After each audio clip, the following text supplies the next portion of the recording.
This is a journaling technique that was originally designed to help people recover from burnout and compassion fatigue, but it's such an awesome tool that I think anyone can use it. If you don't know me, my name is Oliver and I'm a family therapist, and I help people grow great relationships with themselves, with others, and with family. Journaling is an exceptional way to help individuals process their experiences. They can achieve insight, make changes, and heal. The journaling workout activity has 5 parts to it, and you can do them all at once, and that will take you about 30 minutes or 45 minutes. Or you can pick 2 or more of them and just do those each morning. Hit subscribe and follow, and I'll teach you what each of these are, how to use them, and get you on your way to an amazing journaling habit this year. The first step is a warm-up, and it's like a low-impact, gentle stretch to get your brain going. I've got 3 rules for you though. 1, you've got to use pen and paper. 2, you've got to do this privately. And 3, you've got to insist to yourself that this is not about quality or quantity. All you're going to do for this step is complete a few sentence stems. You can get these online by Googling sentence completion prompts, or you can get a bunch for free from mypeoplepatterns.com/post-it notes. And while you're there, you could sign up for our mailing list and you'll get weekly prompts and process questions that go along with it, as well as a whole bunch more information on journaling for mental health. Here's part 2 of the journaling workout activity, and it's a sprint. This phase of writing is all about getting your heart and mind more in sync with each other. Here's how you do it. Ideally, you do this after you've warmed up, and it lasts for about 5 minutes, so you need a timer.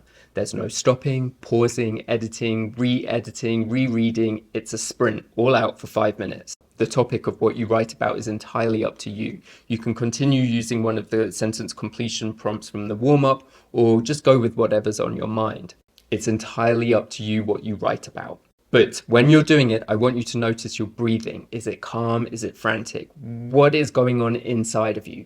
Paying attention to your internal state is going to help you link your heart and your mind, and to help you identify your feelings, which is kind of the whole point of this journaling for mental health thing. Sit-ups are my least favorite part of the journaling workout activity, but they're so good for you. Here's why. You're going to set the timer for 5 minutes, and during this period, you're going to complete 2 lists. On one list, you're going to write your to-do list of all the things that you need to get done by tomorrow. Buy milk, email Jenny in accounting, you know what's up. On the second list, you're going to brainstorm all the different creative ways you would use a block of bright pink modeling clay. And again, as you write, I want you to notice the feelings that are coming up. And this will happen because list A requires you to use the intellectual side of your brain, while list B uses the more sort of fun and creative parts of your brain. Switching back and forth between the 2 regions of your brain helps us get better at noticing when during the day we're